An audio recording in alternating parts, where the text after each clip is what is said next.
अब क्वेश्चन को सॉल्व कर लिया फटाफट। A x is equal to B. 7 question कर रहे हैं। A x is equal to B check कर लिया। 5273 into x y is equal to 45। ठीक, डिटर्मिनेंट ए कितना आ गया? 15 minus 14 is equal to 1, not equal to 0। Okay, तो क्या हो गया? सॉल्यूशन एग्जिस्ट, कंसिस्टेंट है। अब कहानी हमें लगाई x is equal to A inverse into B. A inverse कैसे निकलेगा? A inverse is equal to 1 upon determinant A into adjoint of A. Adjoint of A तो हमें निकालना आता है। एडजॉइंट ऑफ ए कितना हो गया? एडजॉइंट ऑफ ए हो गया 5 और 3 ने अपनी पोजीशंस बदली और 7 और 2 ने अपने साइन बदल दिए। ये ए इनवर्स आ गया। नाउ जो हमें निकालना है x is equal to A inverse into B. तो इनवर्स तो फटाफट यहाँ लिख दिया,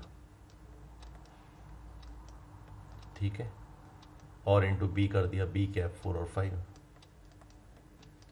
तो ये सोल्यूशन क्या आ गया? 3 into 4 12 minus 10 2 minus 7 into 4 minus 28 plus 25 minus 3। तो ये वैल्यूज़ आ गई। तो हमारे पास x का क्या वैल्यू आया? x का वैल्यू तो आ गया 2 और y का वैल्यू क्या आ गया? -3। ठीक है, सेकंड कर लेते हैं फटाफट सॉल्व। इसको भी A x is equal to B के फॉर्म में लिख रहे हैं, तो मैं यहाँ पे डायरेक्टली लिख रहा हूँ 2 3 -1 और 4। इसको मल्टीप्लाई कर दिया हमने एक्स वाई से, और जो इसका रिजल्ट आ जाएगा, रिजल्ट आ गया -2 और 3। A x is equal to B के फॉर्म में कर दिया। डिटरमिनेंट ए निकाल लिया, तो ये तो आ गया 8 + 3 11 आ गया। तो डिटरमिनेंट तो हमारे पास 11 आ गया, तो इसका मतलब नॉट इक्वल टू 0। तो सोल्यूशन एग्जिस्ट करेगा इसका और यूनिक सोल्यूशन आएगा। तो x is equal to A inverse B. X is equal to A inverse B. तो पहले ए इनवर्स निकाल लिया। बार बार फॉर्मूला लिखिए आप, तभी आपको याद होगा ये। तो ये आएगा हमारे पास A inverse is equal to 1 upon determinant A into adjoint of A. तो 1 upon 11 is equal to 1 upon 11 into adjoint of A. Adjoint of A निकालने के लिए 2 और 4 तो अपनी पोजीशन बदल देंगे और 3 और 4 अपने साइन बदल देंगे, ठीक है। और इनटू हमने क्या कर दिया? बी कर दिया।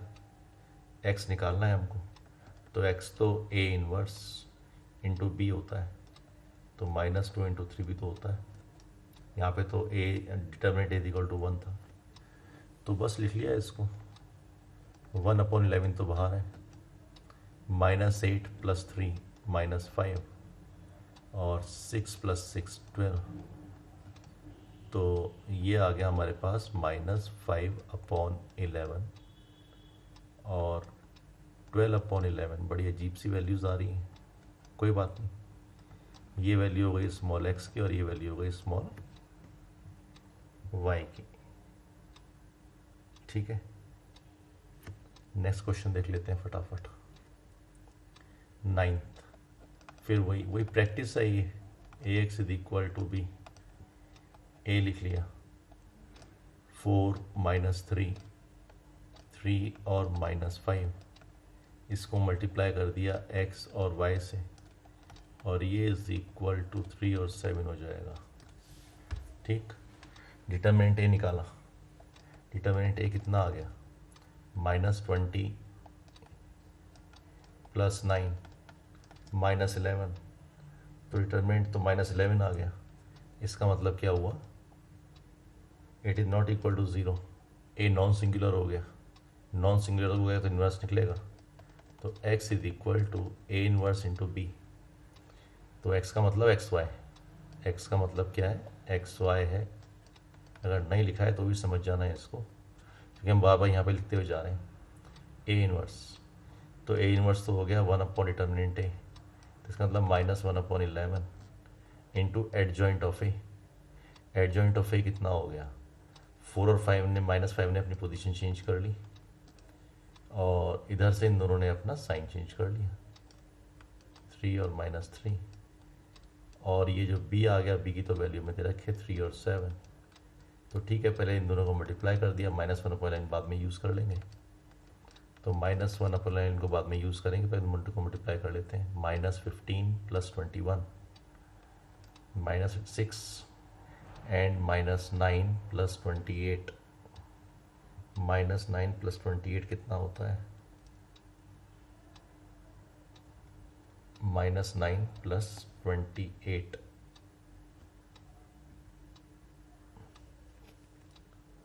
19 होता है। ठीक है, तो जो रिज़ल्ट आ गया ये आ गया -1/6 और -19/11। बड़े अजीब अजीब से आंसर आ रहे हैं। तो ये वैल्यू हो गई x और y की, ये x हो गया, ठीक है ना, ये हो गया x और ये हो गया y। अब फिर यहाँ पे ax = b का फॉर्म लिख लिया, ax = b, a लिख लिया जल्दी से 5322। इजी क्वेश्चन है। x लिख लिया xy और = 3 और 5। तो ये तो डिटर्मिनेंट ए पहले चेक कर लेते हैं। 10 - 6 = 4 not equal to 0, that means non-singular, therefore solution exists। Solution निकल जाएगा, तो निकाल लेते हैं सॉल्यूशन को। x = a inverse into b। तो ये xy = कितना आ गया, 4 इंटू a इनवर्स क्या होता है, 1 डिटर्मिनेंट a होता है। सॉरी, जल्दी में ये सब चीज़ें ऐसे हो जाएंगी। तो 1 determinant a into adjoint of a, adjoint of a निकाल लिया, ठीक है, इंटू b का वैल्यू क्या आ गया, b हमें दे रखा है 3 और 5। तो हो गया 1/4, 6 - 10, 6 - 10 का मतलब -4 और -9 + 25 इसका मतलब 16। तो रिज़ल्ट आ गया -1 और 64। ओके,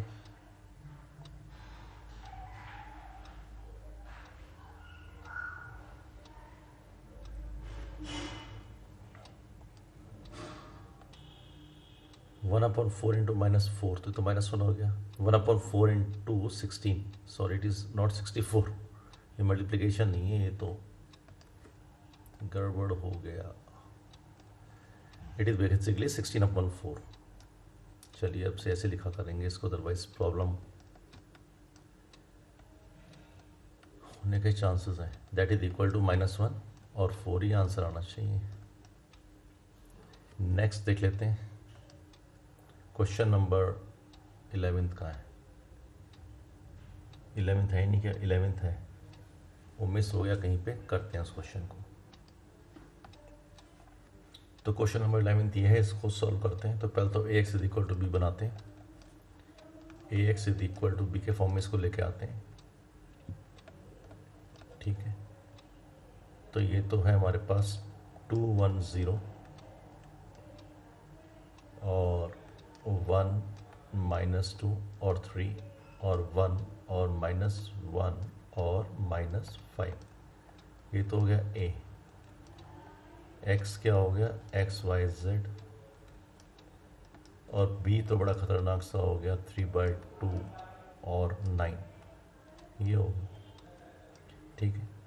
डिटरमिनेंट a निकाल लिया, डिटरमिनेंट a का वैल्यू क्या आ गया, 2 × 10 + 3 13, तो 2 × 13 26, फिर -1 इधर ले लेते हैं, 0 हो जाएगा, ठीक है।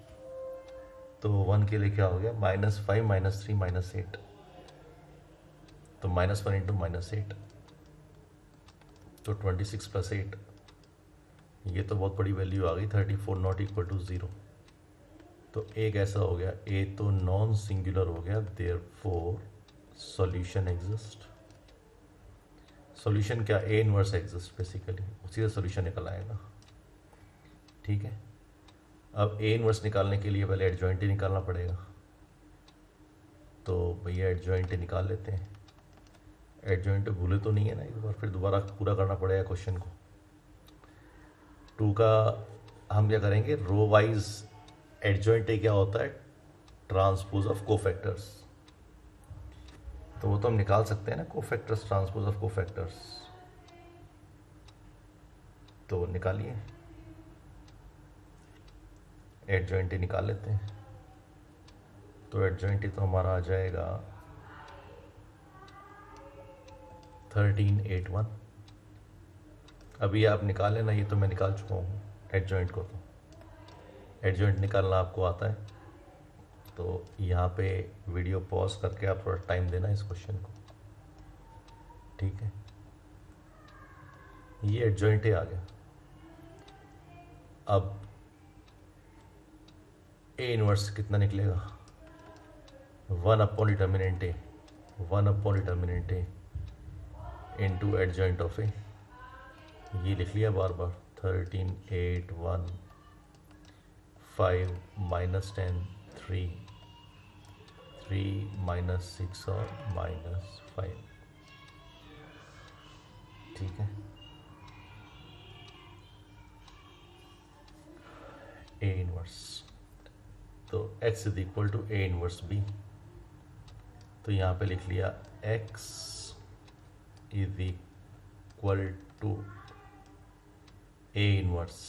ए इनवर्स कितना आ गया, 1 अपॉन 34 इंटू 13 इन 8 1 5 माइनस 10 3 3 माइनस 6 माइनस 5 इंटू, ये तो हमने ए इनवर्स लिखा है, बी क्या है, बी तो ये है 1 3/2 और 9। अरे बाप रे बाप, ये तो बहुत लंबी कैलकुलेशंस कराएगा भाई। कर लेते हैं, चलिए कैलकुलेशन कर लेते हैं। 1 अपॉन 34 को बाहर ही रखते हैं, 13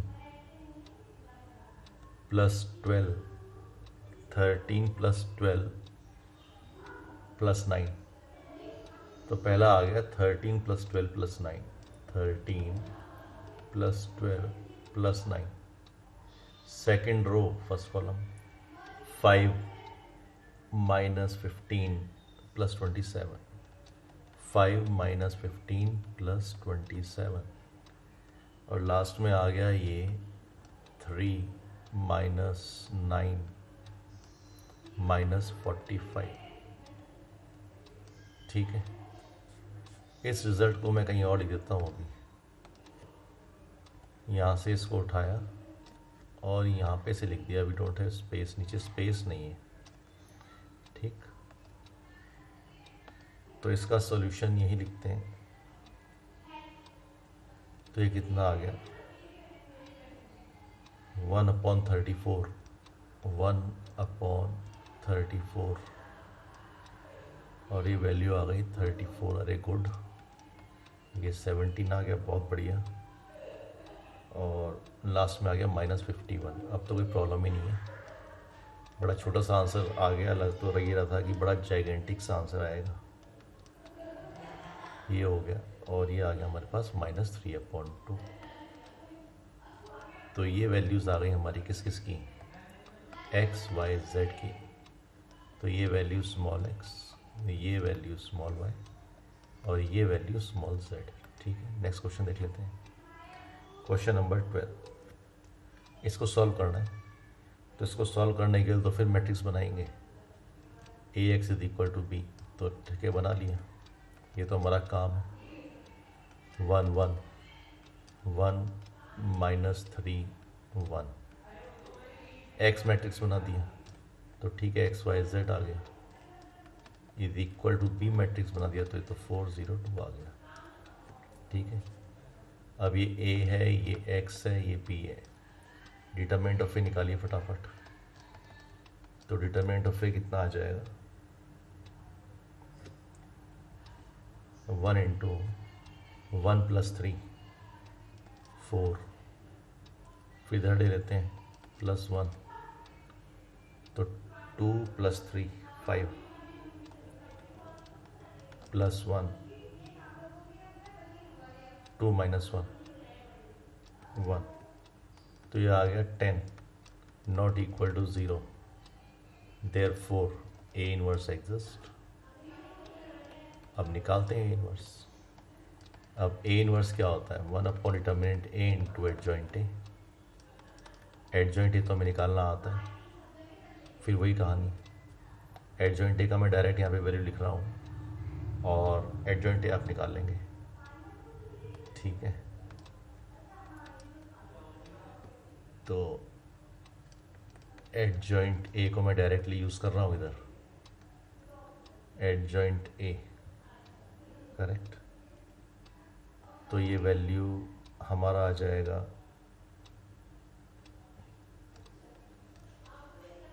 4 2 2 माइनस 5 0 5 1 माइनस 2 एंड 3, ये एडजॉइंट ए आ गया। अब हम इसे उसी फॉर्मेट में लिख लेते हैं, x is equal to A inverse B, x is equal to A inverse B. तो ये एक्स वाई जेड इधर आ गया, A inverse 1 upon 10 1 upon determinant A into adjoint A, adjoint A आ गया 4 2 2 माइनस 5 0 5 और 1 माइनस 2 और 3, और यहाँ पे हमने b यूज़ कर लिया। b क्या है? b तो बहुत छोटा सा मैट्रिक्स है, ठीक है। तो ये वैल्यू आ गई हमारे पास 1 अपॉन 10 16 प्लस 4 20, फिर माइनस 20 प्लस 10, ये तो ज़ीरो आ गया, minus 20 plus 10 sorry minus 10, zero नहीं आएगा, 4 प्लस 6 10, ओके। इसको इधर लेके जाते हैं, तो ये आ गया रिजल्ट 2 माइनस 1 एंड 1, यस। तो ये आ गया स्मॉल x, ये आ गया स्मॉल y, ये आ गया small z, good, x y z।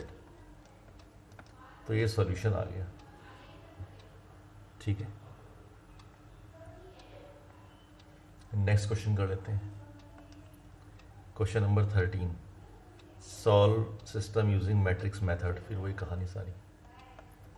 तो A x is equal to B, A बना लिया यहाँ पे 2 माइनस 1 3, अब तो स्पीड भी आ गई होगी, 3 minus 2 minus 1 3 1 minus 2 into x, ये तो एक्स वाई जेड हो गया, इज इक्वल टू 5 माइनस 4 3 हो गया। डिटर्मिनेंट निकाला, तो डिटर्मिनेंट ऑफ ए की वैल्यू आ जाएगी 2 इंटू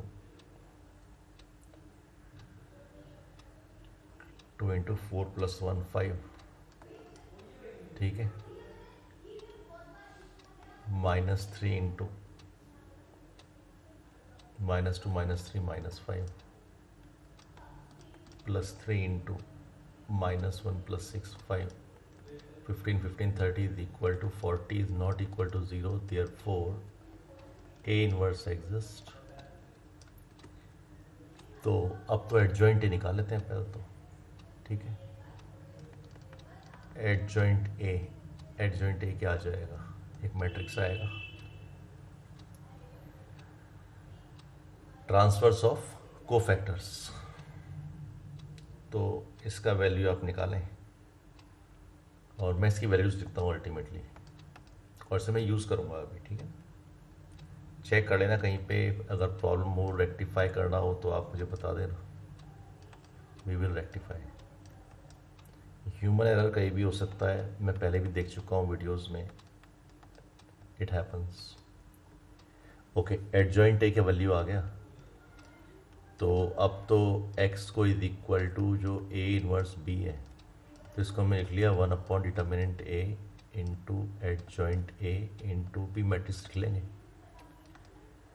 तो 1 upon 40 into adjoint of A 5 3 9 5 minus 13 1 5 11 minus 7 और यहाँ पे बी मैट्रिक्स हमें दिया हुआ है 5 माइनस 4 एंड 3। इसे सॉल्व कर लिया तो ये रिजल्ट आ जाएगा हमारे पास। इसे हम सॉल्व करेंगे तो एक्स वाई जेड का ये वैल्यू ये आ गया, मल्टीप्लाई कर लिया तो एक्स वाई जेड जो रिजल्ट आएगा ये आ गया 1 2 और -1। ठीक है, अब एक और क्वेश्चन देख लेते हैं। कितने क्वेश्चन है भाई इसमें? 14th। Okay, that we'll do in the next video. Thank you.